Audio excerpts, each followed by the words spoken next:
A Dél-Csepel Polgárőr Egyesület nyílt, közhasznú szervezet, mely 99-ben alakult 13 alapító taggal, bűnmegelőzés és ifjúságvédelmi céllal.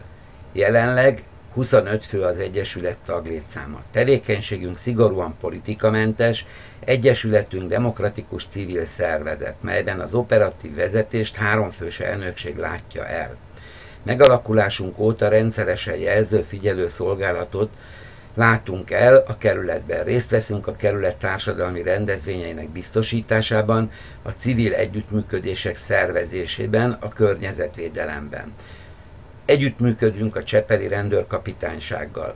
Több mint 100 000 óra társadalmi munkát végeztünk az elmúlt 12 évben. Megkérdeztük Tramontini Gergőt, a Dél-Csepel Polgárőr Egyesület szolgálatvezetőjét, hogy a polgárőrök milyen feladatot látnak el a csepeli temetőnél a halott napja alkalmából. Október 28-án reggel 8 órakor kezdődött a szolgálat. Napi 12 órás szolgálatot jelent a temető nyitva tartásáig, azaz este 8 óráig, egészen november 1-én este 8-ig folyamatosan 12 órában itt vagyunk a temetőnél. 3-4 fővel közbiztonsági járőr feladatot hajtunk végre. Ezen belül mire figyelnek a polgárőrök? Fokozottan figyelünk az autókban elhelyezett, ott felejtett értékekre. Ha ilyet látunk, megvárjuk a tulajdonost, figyelmeztetjük. Nagyon sokszor előfordulnak letekert ablakok, a jó idő miatt elfelejtik fölhúzni. Ezekkel az autóknál is ott vagyunk, illetve hát a jelenlétünkkel próbáljuk meg elriasztani azokat a személyeket, akik valamilyen galádságot próbálnak meg elkövetni. Ez a polgárőröknek egy önálló akciója?